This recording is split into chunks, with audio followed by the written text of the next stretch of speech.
Well, hey guys, welcome back to another video. This one's gonna be a little different. A lot different.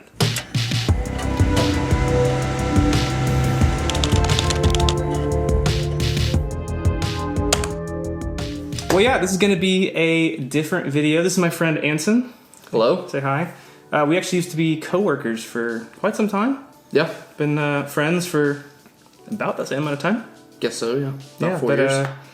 today I'm gonna be setting him up his first NAS. What does NAS stand for? Network something system. Close enough. Network attached storage. Storage. Yeah. You do some photography, videography, that kind of stuff. That's Yeah. kind of what you do. Yeah. I'll give you. What do you do? So I do real estate photography and videography, primarily in the residential side of real estate, but also do architectural and interior design photography as well. Yeah. Where do you store like all your media right now? Primarily on either Dropbox, Google Drive, or I've got an actual hard drive that I store stuff on. Just a little tiny hard drive. Gotcha. Yeah. We're gonna make it better. Okay. Great.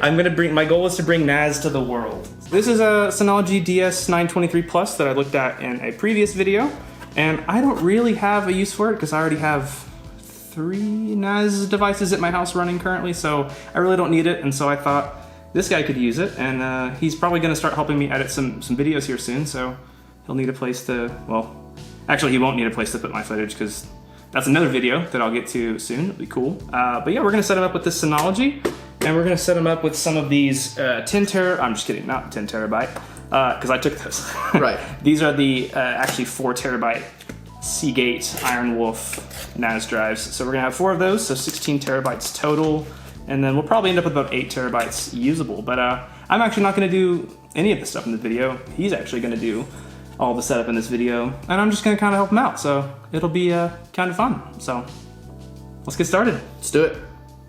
First thing we need to do is actually put these drives in this guy. So these are cages, so you'd actually, here, I'll turn it around, so maybe this camera can kind of see as well. Forgot about you, 2 man. cameras. Whoa. Hardware even $5. stepping up its game.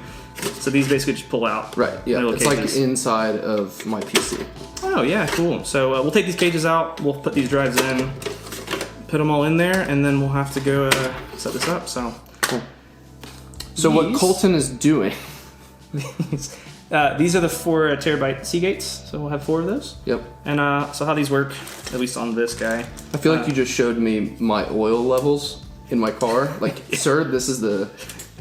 I'd always just say yes. I don't really know what it I'm looks looking great. for. Half the time it's like messy and there's oil dripping down. And yeah, so like one of the things I do like about these like caged NAS devices is, especially from Synology's, they feel really good to go in. So I'll let you be slided to the first one. It's like unwrapping, but putting it back. Ooh. So it goes a little farther in. Nope. Yep. Push the top in all the way. There we go. Broke the first one. Yeah, we have to start this video over now. Okay. All right. 10 terabyte. Here we go. I feel so bad that I took the... No. I mean, I don't, but I think you'll actually like these Iron Wolves a little better because they're Love Iron Wolves.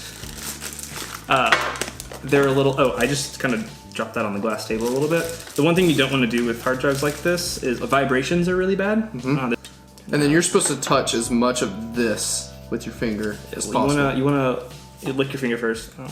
Really, it shouldn't matter. People get a little too worked about like static electricity. Usually, it's not a big deal. Oh my gosh, it'll be fine. Wow. Okay, so we finished. All the drives are in. That was quick. Everything else is in the box that's down here, but it's just like a power cord, Cat5 for data. We need to go hook this up to your network, so we'll probably just plug it into wherever your router is. Yep. Because I don't think you have a whole bunch of like network switches around here or anything. I did bring a network switch we could plug in if we need it, but I think we'll do most of this over Wi-Fi and then go from there. Yeah. So sweet. Let's go find your router. Hardware Haven, where we believe in cable management. Yeah. All right, so this is the router. We're gonna work on this at some point, but this is great. So basically, we have our NAS here. So you can go ahead and we'll just put it on the floor for now. We're gonna tidy this up later on, but not for this video. And probably not for a video at all, probably just for me.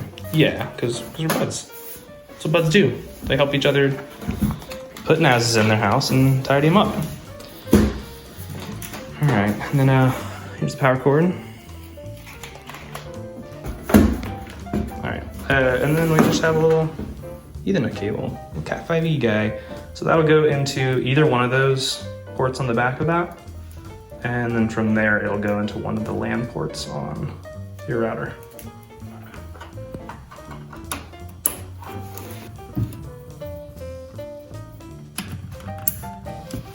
Yeah, so go ahead and hit the power button. Hopefully it works. So we should get a little status LED.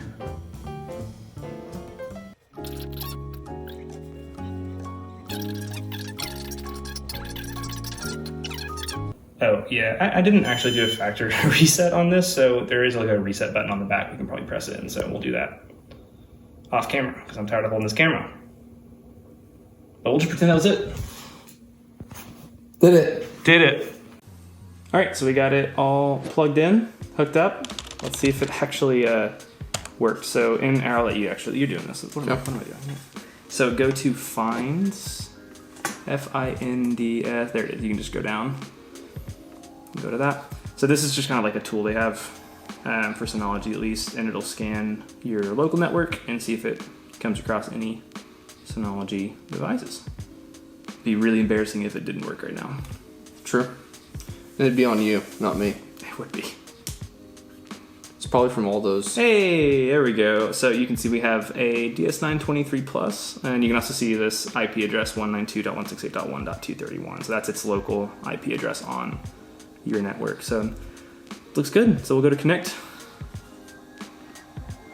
And then you can go ahead and sell your soul to Synology. I agree. Do it again. All right, so yeah, we'll hit install. And then, yeah, automatically, yes, we'll delete everything off of there. And this will take a little bit. Cool. While this is doing this, I should kind of mention that a lot of this is obviously going to be geared towards Synology, just because we're working with Synology, but a lot of the concepts are general networking, network attached storage, server concepts. So got it. We'll set up the RAID array. So it's the 4 drives. We're going to set those up in a RAID array, which is going to give you some redundancy on the drive. So if one fails or even 2 fail, we'll kind of figure that out, like what setup we want. And then we'll set up a user and probably a group for you. That way you can have, like, users is a really common, especially like in Apple, Windows, everything, but also especially Linux, users is like a really important concept. So we'll set up a user for you probably. Okay. That'll be like an administrator, so you can get on and change things, and give yourself access to certain network shares. So like let's say we want to have 2 network shares, one of them be like your work stuff, and then one be more like family stuff. You may want to have more people have access to like that family one, but only you have access to like your work stuff. Yep. And so you can kind of set different permissions, or like if you want to have something to where if you have a client come over and you want to have a share that is, maybe you can't write to it or like delete files, but like as long as you're on your Wi-Fi, it'll show up and you can see the files and you can like download stuff. Got it. So you can kind of set up different like permissions based off those users. So we'll set up users, we'll set up SMB, which is like the most common protocol for like network sharing. Got it. That'll let you like on your Mac open up Finder, scroll down to like the network tab and see it and be able to open that and see all your files and everything. So cool. Yeah. About 10 minutes. I didn't realize we were gonna have to wait this long. See ya in 9 minutes and 24 seconds. Oh my gosh, that worked. Okay, so yeah, we're here. You can go ahead and start. And figure out a device name. What do you want it to be called? How about... Okay. Sounds good. That's good. That's good. Administrator account. You can just make this you. So if you want to call it Anson or whatever you want it to be, it doesn't have to be Anson. You can call it Vroom Vroom for all I care. just something you're gonna remember, and then a password that you'll remember. Okay, so this is the update option for like basically the operating system, and like the packages. The packages are kind of like applications or like software. I would say go with what they recommend. Okay. I like the. What is DSM? DSM's like the name of their disk station manager. I think is what it stands for. It's like Synology's operating system. Got it. There we go. There you go. We set up a Synology account, and then this is so this .quick connect thing. It's kind of a feature they have to where it routes it through. Like if you want to connect to your NAS and like change configuration or do anything with it, but you're not on your local network, you can use whatever you decide to make here, and we will. I'll blur this. We'll make sure to blur this out right now because that's your email. Yeah. All right, hit submit. We'll blur this out. Make sure that's not taken. I doubt it's taken. Sure. Okay, yeah, we'll blur all this out. So, yeah. You should be able to get back to these at some point and see what they are. So you should, okay. Submit? Yeah, submit. Cool. So we are in. So yeah, Synology, like they're, like we're in the web browser, obviously. But this web browser kind of looks like a typical desktop, which makes it a little bit more approachable of like a UI than some other stuff. So first thing we need to do is set up our storage pool and volume. So that's actually going to be like our drives, like our actual drives. So this is going to explain some stuff, but ignore it because I'll do it instead. So hit start. So RAID type, you click on that drop down where it says SMR or SHR. So SHR and SHR2 are Synology specific things. Okay. They have some cool benefits, but if you were, for example, your Synology completely died, but the drives are fine, I think you're a lot more likely to be able to like put those into another computer. Like I could hook you up with something, you could hook those up into a different system and import a RAID configuration, like a pool, without it necessarily being Synology, as long as you use like a standardized RAID configuration. So I would say let's not use the SHR. If any Synology people are watching, they might be mad that I'm saying that. But so RAID, I'll scroll down really quick. So JBOD actually stands for just a bunch of disks. So it'd basically just be like 4 disks. It'd be the same thing as plugging. Oh, I said a bad word there. Please beep that out. It'd be the same thing as plugging in like 4 different drives, like external hard drives, whatever. It's just 4 disks. That's kind of lame. RAID 0 is basically just kind of, it's also called striped. This is basically just saying treat these 4 as like one big drive. So this would give you 16 terabytes of space, which is like, oh, cool. But if one drive goes out, the whole thing's gone. Yeah. You don't keep 3/4 of your data. Like some data recovery things could happen, but like it's striped across it. And so like if one drive goes out, you essentially have to assume you're done. RAID 1 is called a mirror. That usually works really well with 2 drives. It basically is just they're copied. And so if you lose one, you can pop another one in, it'll resilver the drive, and then you're back and you're good. RAID 5 and 6 are cool. RAID 10 is kind of a copy of 0 and 1. Don't worry about it. RAID 5 is basically, it's weird. I may put like a little diagram on the screen here or something like that. But basically with RAID 5, you can lose 1 disk and the other 3 will still work just fine, and you can replace it. RAID 6 is a bit more redundant, and so you can actually have 2 drives fail and the other 2 will still keep working. This is what I recommend. You'll end up with about 8 terabytes of available space. Okay. I don't know why they don't show that here. That's kind of odd. Cool. You can do a description, but since this is the only pool in the machine, it's not really necessary. A description's helpful if you have like 2 different pools in the same machine, so you can just hit next. Okay. And then we'll go ahead and select all the drives. I was wondering why it didn't show you how much storage you'd have, but now it does. Because so we want to set up all 4 drives in RAID 6, so you'll end up with basically 8 terabytes of storage, a little less, 7.3. So we'll hit next. Oh, they're just saying these drives aren't on like their specific compatibility list. It's fine. Okay. Yeah. I told you, Synology's kind of like the Apple of the NAS world. Right. So, thanks for sending in the NAS over, guys. They're great though. Like I genuinely think, especially like someone like you who does like photography, kind of has a small business, like they make great products and they're easy to use. They're not super complicated to get into. Cool. Cool. So we don't want to change so this is the pool is kind of like the just bulk storage, and you can have multiple volumes on that pool. We're really just gonna have one volume on the pool, so we can just leave it at that 7,400 and whatever. actually just hit max there. So that's just going to put the maximum size, and then once again, you don't need a description because we're just going to do one volume. Yeah. One pool, one volume. Okay, so this is the file system. So this is actually, we did the pool, which is just kind of like the tank, big old whatever. Right. And the volume is kind of how we're splitting up that tank into like multiple sections. I don't know. The file system is how it actually like stores your data and keeps track of that data. So this BTRFS, did I say that right? Mm-hmm. Yeah, nice. The BTRFS is probably, it's recommended for a good reason. It has some cool features. I think it says right here, like snapshots and replication. We're not going to use probably replication, but snapshots is cool. So like snapshots is basically like you can have it set up to where like every week or every day it'll do a snapshot. And then like so say you like upload a whole bunch of pictures on there, and then it does a snapshot, and then you delete those pictures, and then you kind of keep going, and all of a sudden you realize like, oh my gosh, wait, I deleted these pictures. You can actually roll it back to a snapshot where those pictures were there, and you won't actually lose any data. So that's great. Yeah, so we'll roll with BTRFS. That's great. And this is just kind of confirm settings. It all looks good, so we'll hit apply.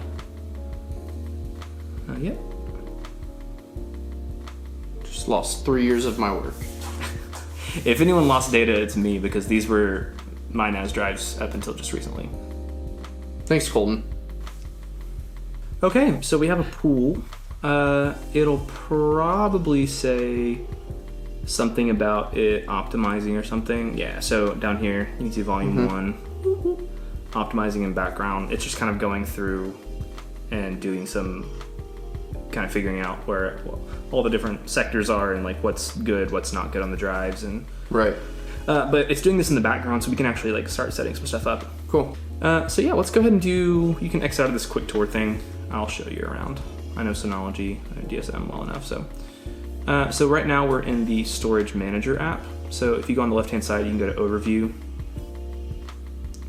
If we click that, we'll see our drives. We'll see our one volume, which is this storage pool, which is in storage pool 1. I think I'm saying that right. I'm always nervous that I'm saying something completely wrong and people in the comments are gonna kill me. So, and then if you go over on the left-hand side to where it actually says hard drive SSD, right there, yeah.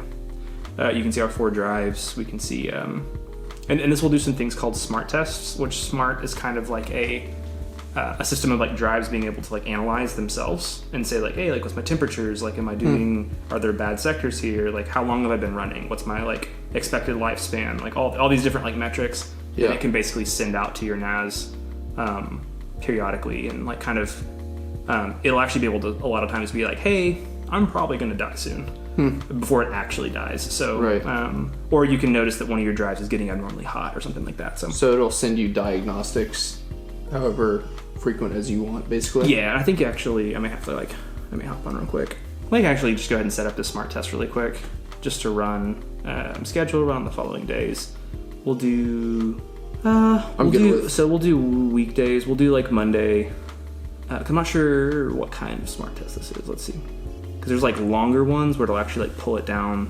So quick tests, we can actually do those probably like, what I would actually do is create 2 tasks here, and we'll do this probably like off camera, but I'd set one up to do a quick test basically like every day, and then one to do like a long test like once a week. Right. Because that'll actually sometimes pull that drive offline to do that long test. So for now, we'll just run this one. We'll just say daily at midnight.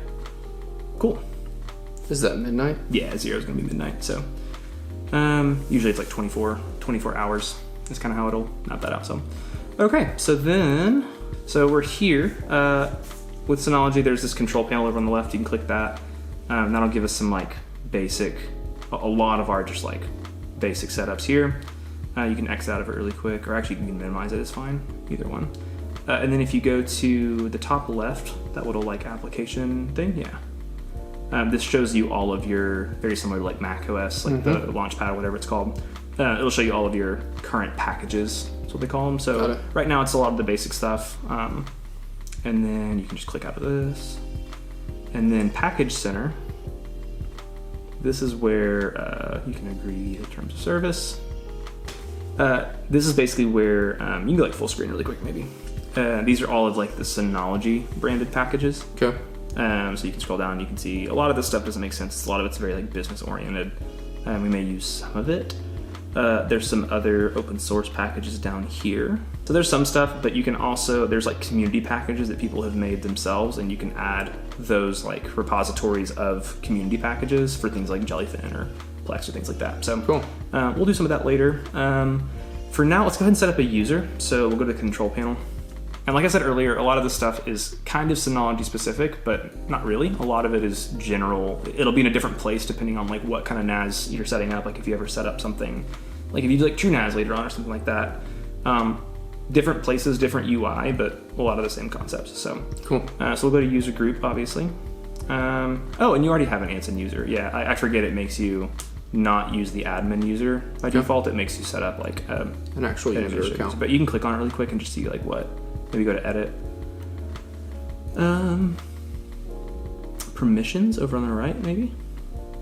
Okay, yeah, I don't have any folders or any shares set up. So okay, so we already have a user, but if you wanted to, let's say you wanted to have like a user that anyone else in your house could use, that we could maybe like only give that permission to certain things later on. So you can go X here and go like create a user, and then create like one that's just like home. Yeah. And then we don't have to give it a description, but you can give it like a really simple password. That's probably good, yeah. We don't want to give it access to. So you give like permissions to like folders or like shares, but then also like because there's different services running on here, you may have like you can give permissions to like different services. So if you wanted that user to have access to like if you're running like an email server or something, you may want to give them access to like manage that or something. So, oh, cool. We'll hit next. We don't have any shares set up. We don't want to set up any quotas. Quota is basically like you can set like limits on how much they can use, like how much storage they can use on. Like if you have one Those big like share that's like 1 terabyte space, and you have like 3 people, you may want to like divvy it up so each person has like 330 gigabytes or whatever. Yeah. Assign applicant. This is what I was talking about. Application permissions. We will want them probably SMB. Allow, yeah, and then the rest you may have to like check the deny thing. Yeah, maybe not. That's good. Sure. I've actually never set up a separate user in Synology before, so this is new. Hit next. And then yeah, no speed limits. Hit next. Cool. Yeah, done.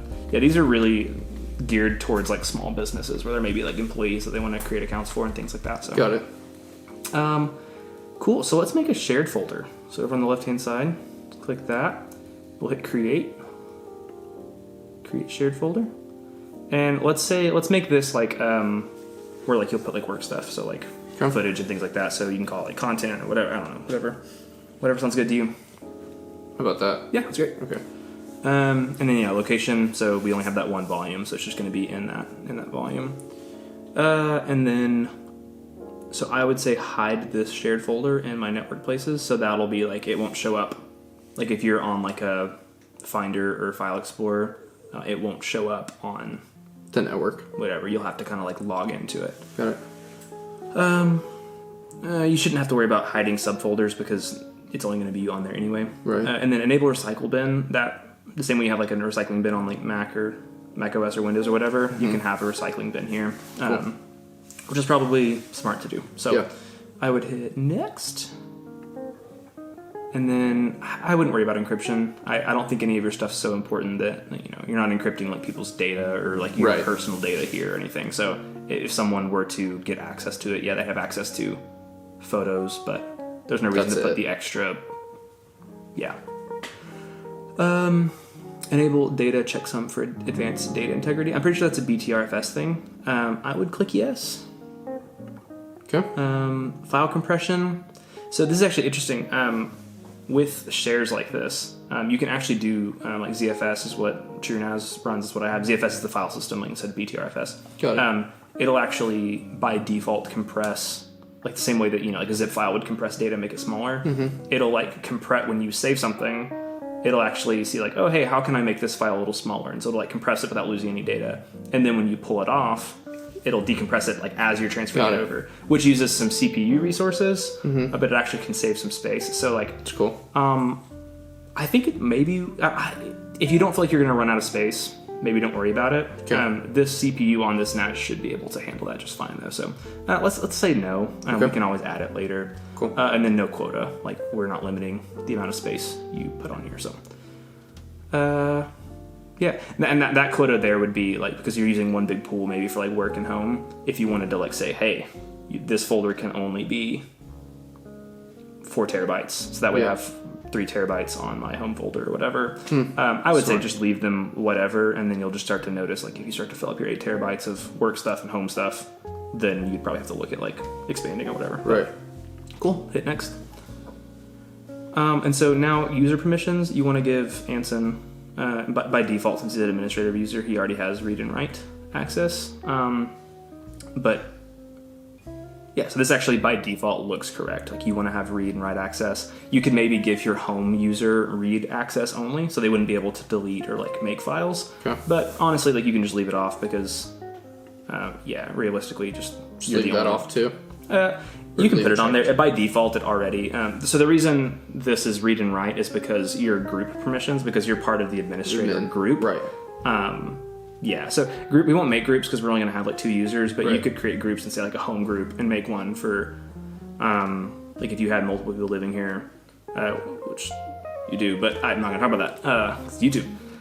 But if you had like 5 people living here, you can make users for all of them, but just add them to the home group. And then you could say, hey, I want the home group to have access to this, and all of them, because they're in that group, would have access to that. That makes sense. So this should be good. We can hit apply. And we probably need to get SMB up and running, maybe.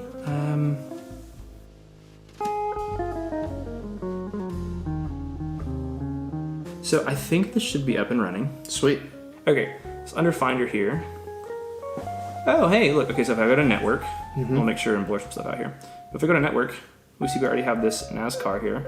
And if I try to go to this and connect to it, it's not connected. So I'll go connect as. Right. And then you'll have to do Anson, I think capital A.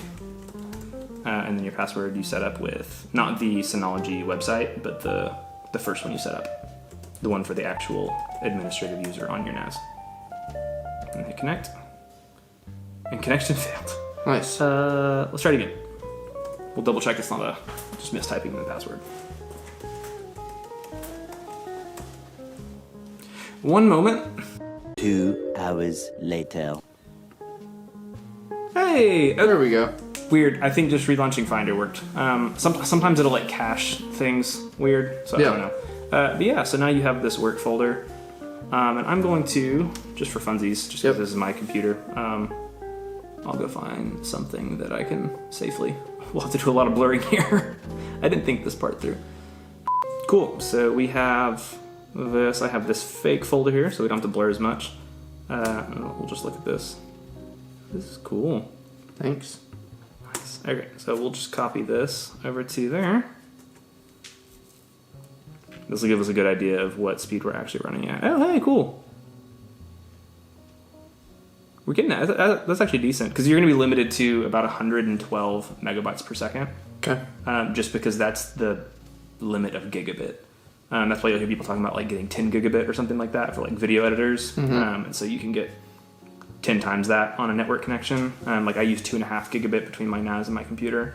But with 1 gigabit, you're limited to about 110 to 112 megabytes per second realistically. Cool. So yeah, it looks like your Wi-Fi's actually been pretty good there. So because that was about 200 megabytes per, or 177 megabytes, and it transferred in about 3 seconds. So that's not bad, especially over Wi-Fi right now. So, but yeah, so I'm playing this off of that server right now.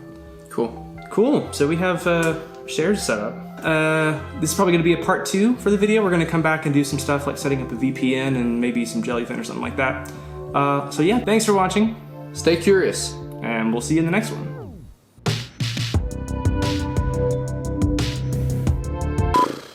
You gotta give a few of these, like, you just keep doing like different ones, like.